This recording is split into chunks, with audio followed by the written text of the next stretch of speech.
On a Tuesday morning in March of 1987, a man named Harlan Jessup walked into his father's workshop for the last time with a box of matches in his hand and a decision already made. He was 51 years old. His father, Emmett Jessup, had been dead for 6 days. The funeral had been on Saturday, small and quiet, the way Emmett had wanted it, and now the family had gathered at the farmstead in Chickasaw County, Iowa, to decide what to do with everything the old man had left behind. The house was easy. Harlan's sister Doris wanted the dining room table and the quilt from the upstairs bedroom and the cast-iron skillet that had hung above the stove for 40 years. The tractor was easy. Harlan's son, Terry, had already asked about the tractor. The land itself was handled, or would be handled, by the attorney in New Hampton the following Thursday. But the workshop was a different problem entirely. Emmett Jessup had been a man who kept things, not in the way of a hoarder, not in the way of a man who couldn't let go, in the way of a man who understood that the thing you throw away today is the thing you need tomorrow, and who had the discipline and the space and the patience to act on that understanding for 53 years. The workshop behind the farmhouse was a low building, 40 feet long and 20 feet wide, with a concrete floor he had poured himself in 1951, and a roof he had resheathed twice since then, and walls lined floor to ceiling with pegboard and shelving and wooden bins and coffee cans full of hardware sorted by size and type and thread pitch. There were hand tools hung in silhouette outlines drawn in black marker so that every tool had a home, and its absence was immediately visible. There were power tools on benches. There were parts for machines that Emmett had sold or traded away 20 years before, kept because Emmett knew that someone, somewhere, someday would need them.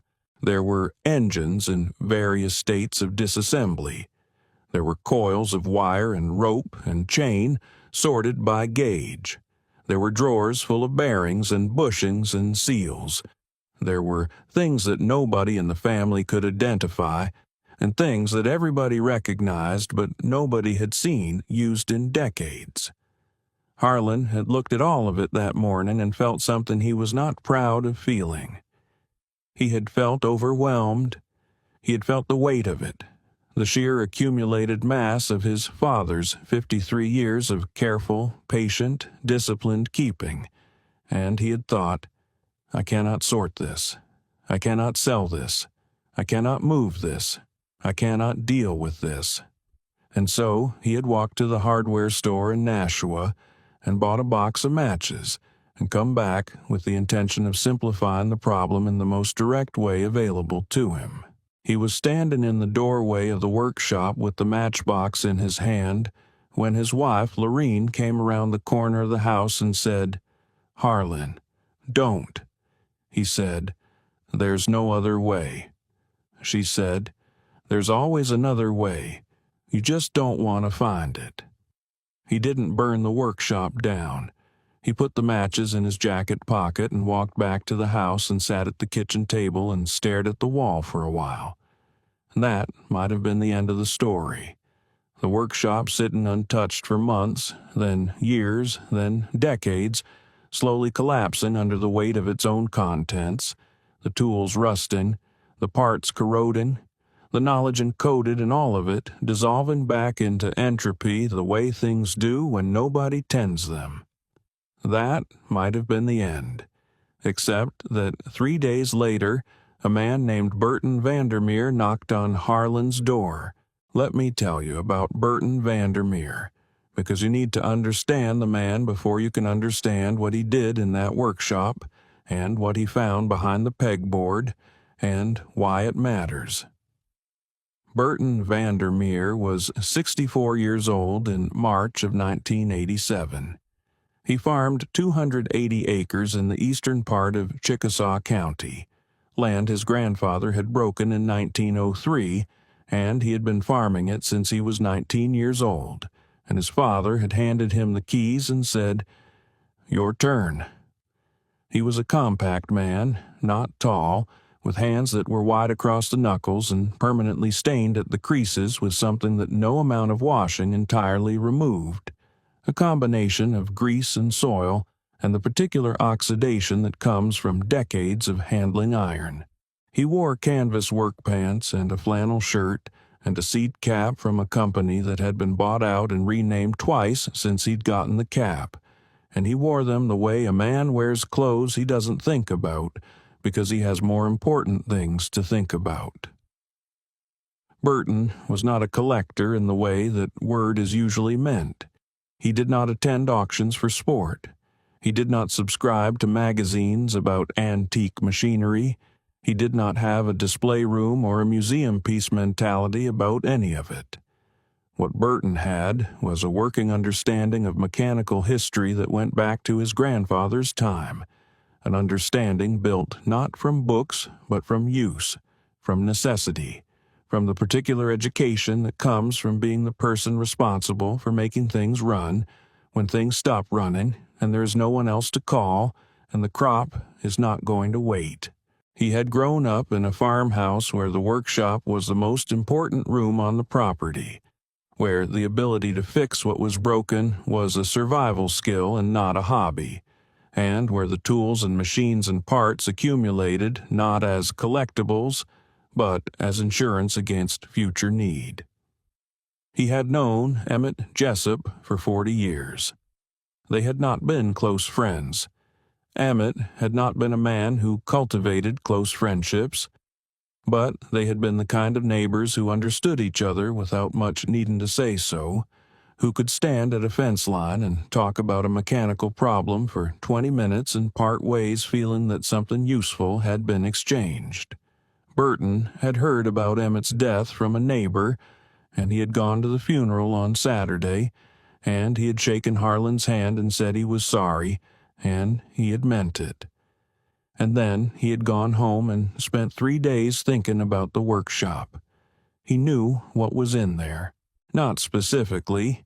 Emmett had not given tours, but generally the way you know the contents of a neighbor's barn after 40 years of proximity and occasional collaboration. He knew the quality of what Emmett kept. He knew the care with which Emmett maintained things. And he knew, with the particular clarity of a man who has spent his life thinking about what things are worth and what they are for, that what was in that workshop was not junk. It was not junk, and it should not be burned, and it should not be left to rot. And someone needed to say so to Harlan Jessup before Harlan did something that couldn't be undone. So he drove over on Tuesday afternoon, 3 days after the funeral, and knocked on the door, and when Harlan answered, he said, "I'd like to look at your father's shop, if you'll let me." Harlan said, "You can have whatever you want out of it. I'll pay you to take it." Burton said, "Let me look first." Harlan took him around back and unlocked the workshop and opened the door and stood aside.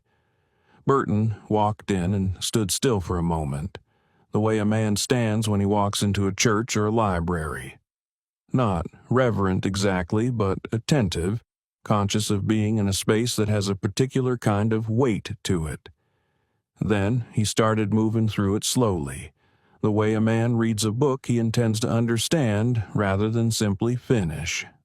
Let me tell you about what Burton found in that workshop, because the inventory matters and because Emmett Jessup's system of organization was itself a kind of argument about how a man should think.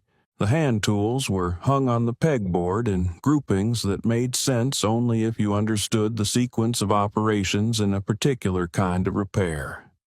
Not by type, the way a hardware store organizes things, but by use, the way a surgeon's tray is organized, so that the tools you needed in order were arranged in order.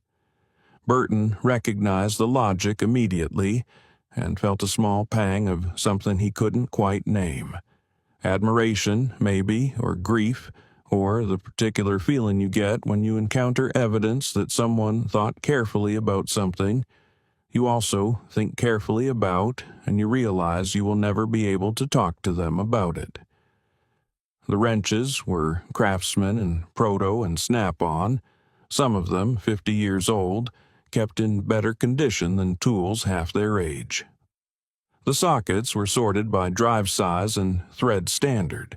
The screwdrivers had handles that had been rewrapped with electrical tape where the original grips had cracked, not because Emmett couldn't afford new ones, but because these ones fit his hand, and he knew where they were, and that was enough.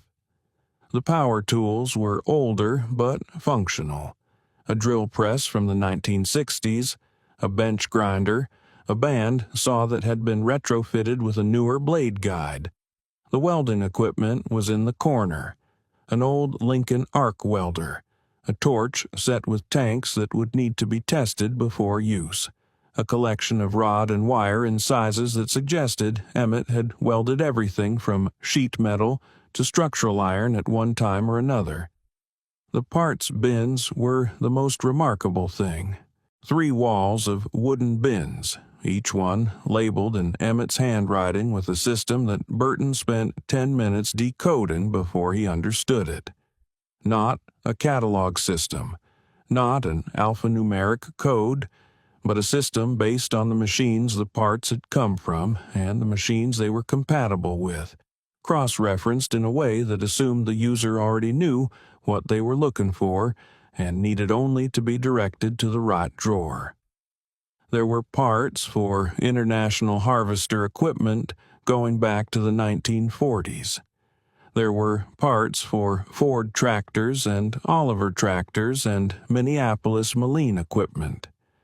There were parts for stationary engines, hit and miss engines, the kind that ran at variable speeds and were used to power pumps and mills and threshers before electric motors became universal. There were parts for things Burton didn't immediately recognize, which he set aside in his mind to think about later. He had been in the workshop for about 40 minutes when he moved the last section of pegboard on the north wall.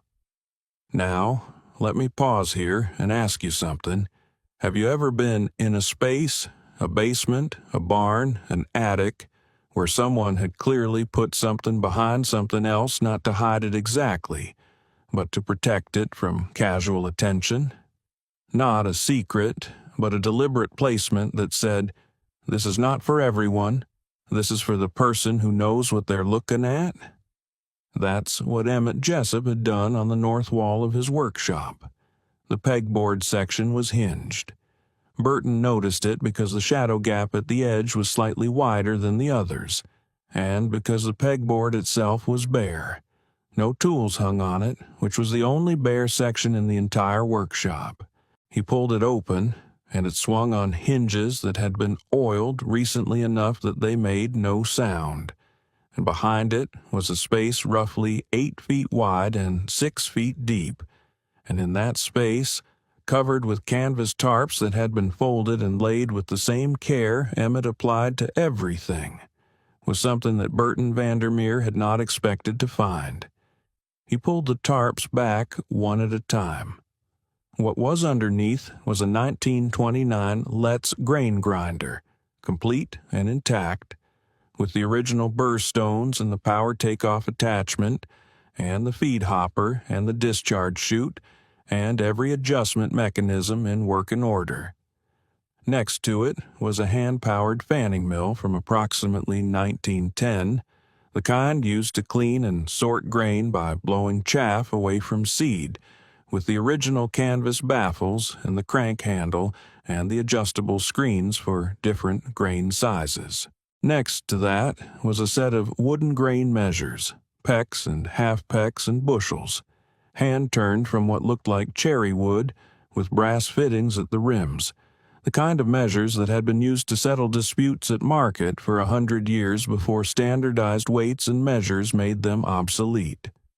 And in the back corner, wrapped separately in oilcloth and then in canvas, was something that Burton had to unwrap carefully and hold up to the light from the doorway before he was sure he was seeing what he thought he was seeing. It was a set of grain moisture testing equipment from the early 1900s, not the electronic kind, not the kind with sensors and digital readouts, but the original chemical testing apparatus, the kind that used specific gravity and chemical reagents to determine the moisture content of grain samples with a precision that the early electronic testers, frankly, could not always match.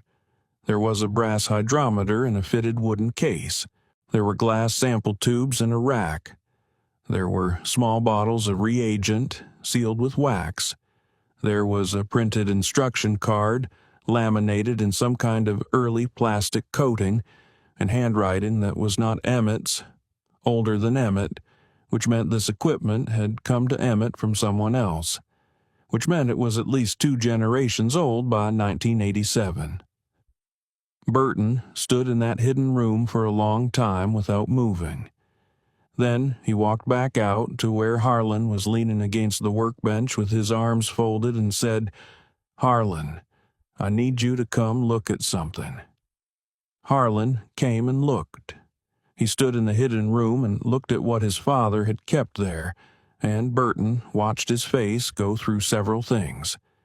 Confusion first, then recognition of some of the items, then something more complicated that was not quite grief and not quite wonder, but was somewhere between them. Finally, Harlan said, "I didn't know any of this was here." Burton said, "I know." Harlan said, "What is it worth?" And Burton said something that Harlan would remember for the rest of his life. He said, "That's not the right question yet.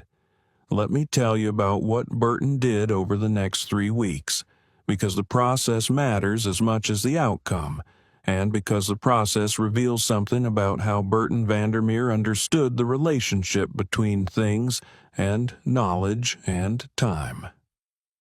He came back to the workshop every day for 3 weeks.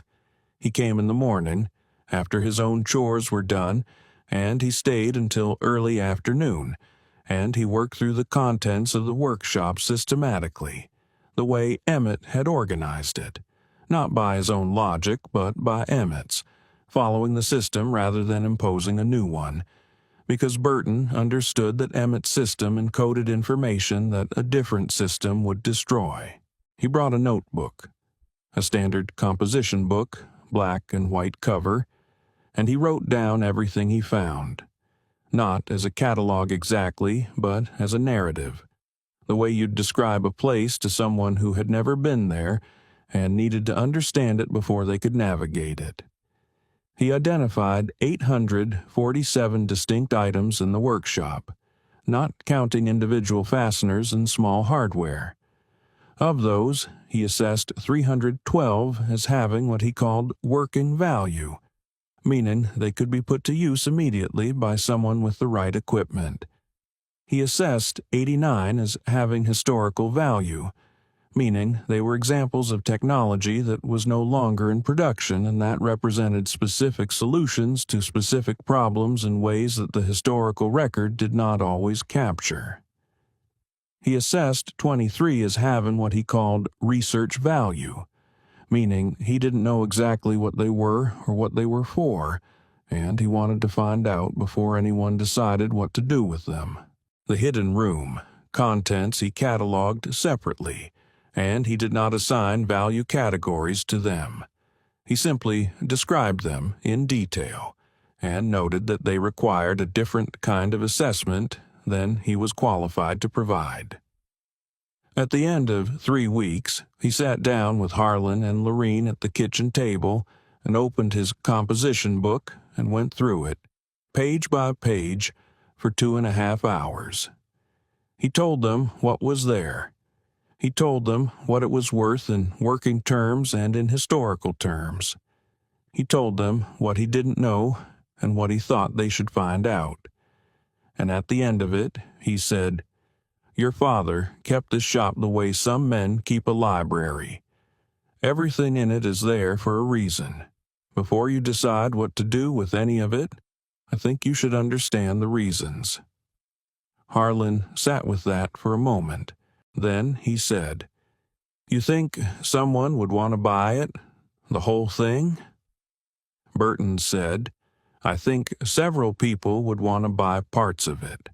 But I think, before you sell it in pieces, you should consider whether there's someone who would want to keep it together, because the value of it together is different from the value of it apart." Lorene said, "What do you mean, different?" Burton said, "A library is worth more than the sum of its books, because the library is organized, and the organization is knowledge, and knowledge has a value that individual books don't carry." Now, let me tell you about the person who came to look at the workshop 6 weeks later, because this is where the story changes direction in a way that nobody in Chickasaw County saw coming. Her name was Margot Lindgren. She was 26 years old, and she was working on a graduate degree in agricultural history at Iowa State University in Ames, and she had heard about the Jessup workshop from a professor who had heard about it from a colleague who had heard about it from Burton Vandermeer, who had quietly mentioned it to one person he trusted, which was all it took. She drove up from Ames on a Saturday morning in late April in a car that had a cracked windshield and a back seat full of books and folders and a canvas bag that clinked when she moved it, which turned out to contain sample jars and measuring tools and a camera. Harlan met her at the door and looked at her with the particular expression of a man who had been expecting someone different. Older, probably, and almost certainly male, and was recalibrating. He was polite about it. He showed her to the workshop and unlocked the door and said he'd be in the house if she needed anything, and she thanked him and went inside. She was in the workshop for 4 hours before she came back to the house. When she knocked on the door and Harlan answered, her notebook was full and she had used 2 rolls of film, and she had the particular expression of a person who has found something they were not entirely expecting to find and is trying to be professional about the fact that they are excited. She said, "Mr. Jessup, can I ask you some questions about your father?" He said, "You can try." She sat at the kitchen table, at the same table where Burton had sat 6 weeks earlier, and she asked Harlan about Emmett. When had Emmett started farming? What had he grown? What equipment had he used? Where had the equipment come from? Had Emmett ever talked about the things he kept in the workshop and why he kept them? Had Emmett ever mentioned the hidden room? Had Emmett ever talked about the grain testing equipment? Harlan answered what he could and said he didn't know to the rest, and Margot wrote everything down, and at the end of it she said, "Mr. Jessup, I want to be honest with you about what I think you have here." He said, "All right." She said, "What your father kept in that workshop, particularly the items in the back room, represents a nearly complete example of pre-electronic grain quality assessment technology from approximately 1905 to 1935. The moisture testing apparatus alone is one of maybe 4 or 5 complete sets I know of that are still intact. Most of them are in museums. The fanning mill is earlier than that. I'd want to have it dated properly, but the construction suggests 1895 to 1905. The grain measures are almost certainly pre-Civil War. The Let's grinder is not rare, but the condition of this one is exceptional, and the fact that it's complete with all original attachments makes it significantly more valuable than a partial unit. Harlan said, "How valuable?" She said, "I can't give you a number today, but I can tell you that if you sold these items individually to the right buyers, you would be surprised. And I can tell you that if you donated them as a collection to the right institution, a university, an agricultural museum, a historical society, You would be doing something that matters in a way that money doesn't capture." Harlan was quiet for a moment. Then he said, "My father never talked about any of this. He just kept things." Margot said, "I know. That's what makes it remarkable. He wasn't keeping it because he thought it was valuable. He was keeping it because he thought it might be needed. That's a different kind of thinking." Let me tell you about the conversation that happened between Harlan Jessup and Burton Vandermeer the following week, because it is the conversation that determined what happened to the workshop, and because it contains something that I think is worth understanding. Harlan drove over to Burton's place on a Wednesday evening and found him in his own workshop, a smaller, tidier space than Emmett's, but organized on similar principles, doing something to a hydraulic cylinder with a set of picks and a can of penetrating oil.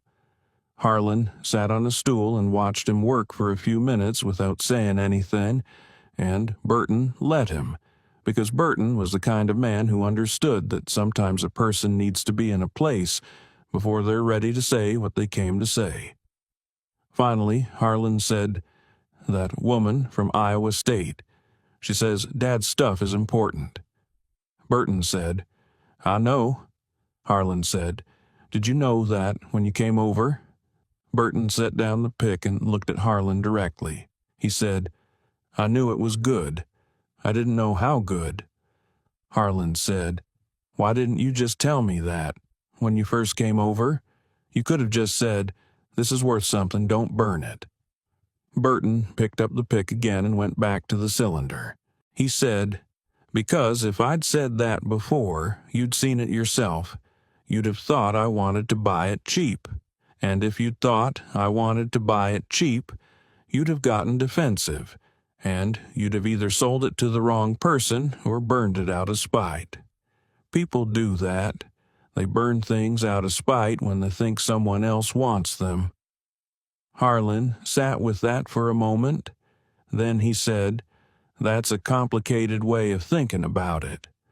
Burton said, "Your father was a complicated man."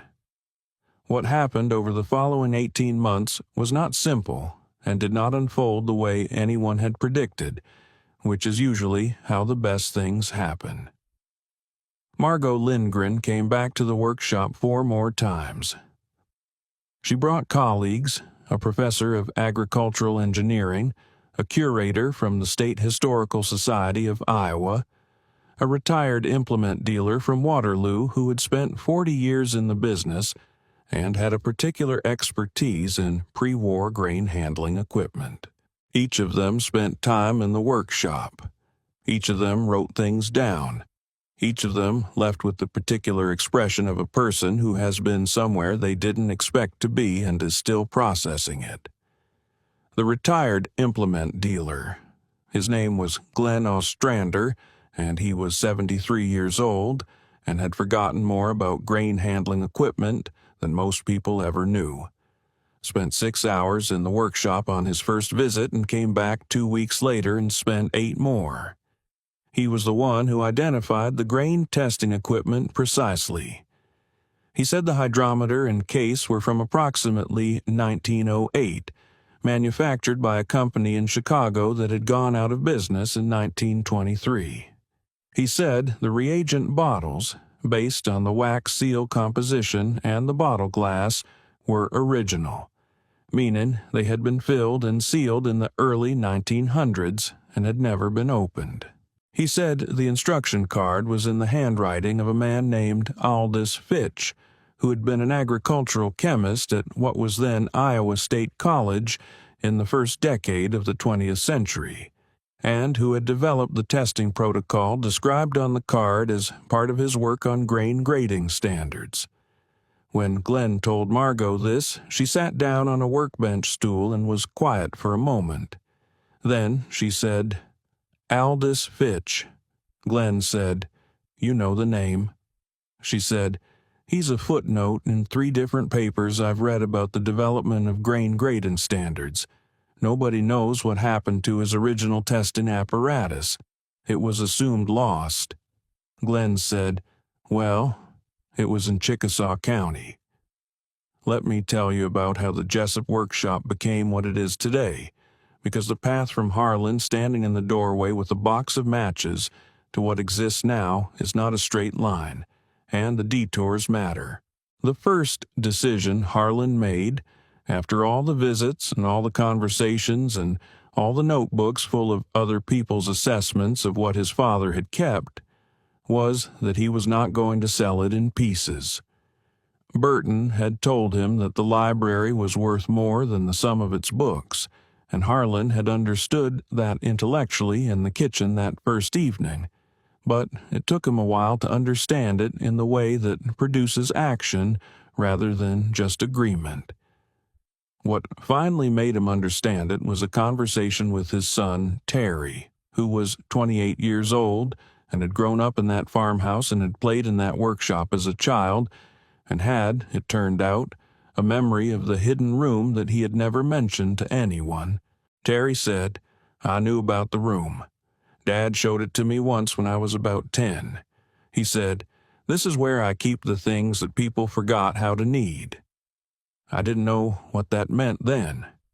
Harlan said, "Do you know what it means now?" Terry said, "I think so. Yeah." The second decision was about where the collection would go. Margot had mentioned a university, an agricultural museum, a historical society. Glenn Ostrander had mentioned a private collector in Illinois who would pay well and keep things together.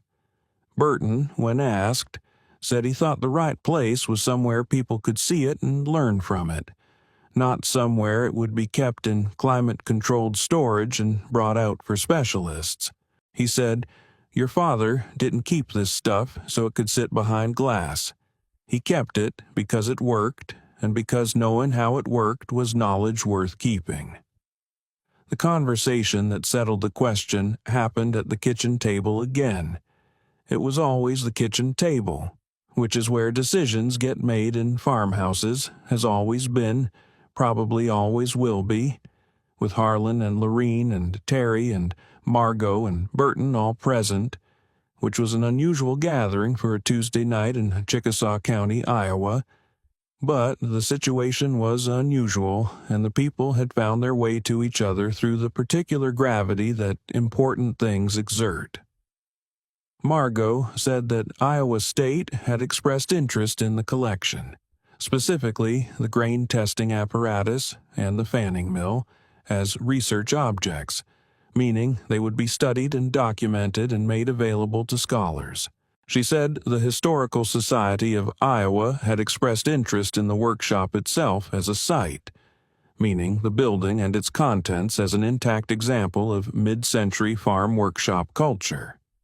She said that neither institution had the budget to acquire everything, and that any arrangement would involve some negotiation about what went where and what stayed. Burton said, "What would it take to keep it all in one place?" Margot said, "Money or a donor or a combination." Terry said, "What if it stayed here?" Everyone looked at him. He said, "What if it stayed in the building? What if we kept the building and we, I don't know, made it available to people who wanted to see it, to researchers, to whoever?" He paused. Dad was going to burn it down. 6 weeks ago, Dad was going to burn it down. Nobody knew what was in there. Nobody knew, and if Grandpa had died a different way, or if Burton hadn't come over, or if that woman from Iowa State hadn't heard about it, it would be gone. All of it would be gone, and nobody would have known what they'd lost. The room was quiet for a moment. Lorene said, "Terry," he said, "I know it sounds," she said, "it doesn't sound like anything. It sounds right. Let me tell you about what happened with the grain testing equipment because it is the part of this story that surprised everyone the most, including Margot Lindgren, who was not easily surprised. She took the testing apparatus to Iowa State in the fall of 1987, not to acquire it, but to have it properly assessed and documented. with the understanding that it would return to Chickasaw County afterward. She brought it to a laboratory in the agronomy building and set it up on a bench under proper lighting and spent 3 days photographing it and measuring it and transcribing Aldous Fitch's instruction card in full. On the 3rd day, a professor named Dr. Howard Peterson, who was 61 years old and had spent his career working on grain quality assessment, and who had written one of the 3 papers in which Aldous Fitch appeared as a footnote, came to the laboratory and looked at what Margot had laid out on the bench. He stood there for a long time without saying anything. Then he said, "Where did you find this?" She told him. She told him about the workshop and the pegboard and the hidden room and Emmett Jessup and Burton Vandermeer and Harlan standing in the doorway with a box of matches. She told him all of it, and he listened without interrupting, and when she was done, he said, "The instruction card." She handed it to him. He read it slowly. He read it twice. Then he set it down and said, "This protocol, the one described here. We've been trying to reconstruct this for 15 years. Fitch described it in a 1911 paper, but the description was incomplete. He assumed the reader had access to the apparatus and didn't explain certain steps. We've had 3 different attempts to reconstruct the full procedure from the incomplete description, and none of them have been entirely satisfactory." He paused. "This card fills in the gaps." Margot said, "What gaps?" He said, "The reagent ratios, the temperature correction factors, the calibration procedure for the hydrometer." He picked up the card again. "These are the things we didn't have. These are the things nobody had because we thought the apparatus was lost and the instruction card with it." Margot said, "What does it mean, practically, for your work?" Dr. Peterson said, "It means we can complete the reconstruction. It means we can validate the protocol. It means we can, potentially, use Fitch's method as a baseline for evaluating the accuracy of modern testing equipment, which has been something of an open question in the literature because we didn't have a reliable historical benchmark." He set the card down again. "It means a man who died 6 days after your father-in-law, Emmett Jessup, kept something in a room behind a pegboard in Chickasaw County, Iowa, that the agricultural science community has been looking for since 1972. Margot said, "He's not my father-in-law." Peterson said, "No, I know. It was a lot to take in." Let me tell you about the moment Burton Vandermeer found out what was on that instruction card, because his reaction is the part of this story that I keep coming back to when I think about what it means. Margot called him from Ames on a Thursday evening in October of 1987. She told him what Dr. Peterson had said. She told him about the reagent ratios and the temperature correction factors and the calibration procedure and the 15 years of attempted reconstruction and the open question in the literature. She told him all of it precisely and completely, because she had understood from the beginning that Burton was the kind of man who deserved precision and completeness. When she was done, Burton was quiet for a moment. Then he said, "Emmett knew." She said, "What?" He said, "Emmett knew what he had. He didn't keep it by accident. He kept it because he knew it was important, and he didn't know who to give it to." She said, "How do you know that?" He said, "Because of the oil on the hinges." She said, "What?" He said, "The hinges on the pegboard door. They'd been oiled recently. Not years ago. Recently. Within the last year, maybe 2, Emmett was 78 years old, and he was still going into that room and oiling the hinges so the door would open quietly. A man doesn't oil hinges on a door he's forgotten about. He oils them because he's still thinking about what's behind them. There was a silence on the line. Margot said, "He was waiting for someone to come look." Burton said, "He was waiting for the right person to come look." There's a difference. Let me tell you about what the Jessup workshop became, because the story doesn't end with the phone call or the instruction card or the kitchen table conversation, and because the ending, if you can call it an ending, says something about what happens when people make the right decision at the right moment, which is rarer than it should be. Terry Jessup did not sell the workshop. He did not donate it to a university or a historical society or a museum. What he did, over the course of several years and with a great deal of help from people who believed the project was worth helping, was restore the workshop to working condition. Not as a museum piece, not as a static display, but as a functioning space where the equipment could be operated and the techniques could be demonstrated and the knowledge could be transmitted to people who wanted to learn it. He partnered with Margot Lindgren, who by 1990 had completed her graduate degree and was teaching agricultural history at a small college in northern Iowa, and who had maintained her connection to the Jessup family and the Jessup collection throughout.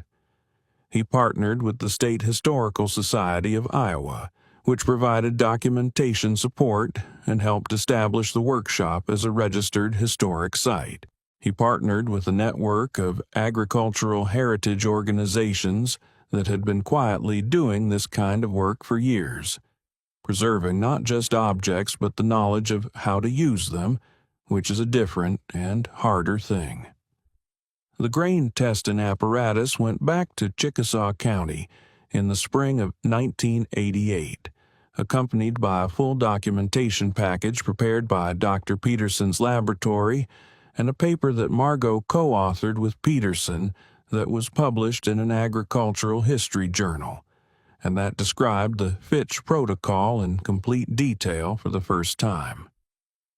The paper cited the Jessup collection as the source. It cited Burton Vandermeer in the acknowledgments as the person who recognized the significance of what he had found. It cited Emmett Jessup, posthumously, as the person who had kept it. Glenn Ostrander came back to the workshop twice more before he died in 1991, and on his last visit he sat in a chair in the middle of the space and looked around at everything for a long time without saying much, and when he finally got up to leave, he said to Terry, "Your grandfather built this. Your father kept it. What are you going to do with it?" Terry said, "Keep it and show people." Glenn said, "That's the right answer." Burton Vandermeer farmed his 280 acres until 1999, when he was 76 years old, and then he handed the keys to his daughter Karen, who had been farming alongside him for 8 years, and who had, it turned out, been learning everything he knew about the land and the equipment and the particular discipline of keeping things that might be needed. He did not hold a ceremony about it. He handed her the keys and said, "Your turn," which was what his father had said to him, and which was, he thought, the right thing to say. He died in 2003. He was 80 years old. His funeral was in Nashua, and it was not small. People came from 3 counties, which surprised Karen, and did not surprise anyone who had known Burton for more than a few years. Terry Jessup spoke at the service. He talked about the workshop and the composition book and the hinges on the pegboard door and what Burton had said about libraries being worth more than the sum of their books. He talked about what it meant that a man had taken 3 weeks out of his farming schedule to sit in a dead neighbor's workshop and write down everything he found, not because anyone asked him to, and not because there was anything in it for him, but because he thought it was the right thing to do, and he was the kind of man who did the right thing when he saw it clearly.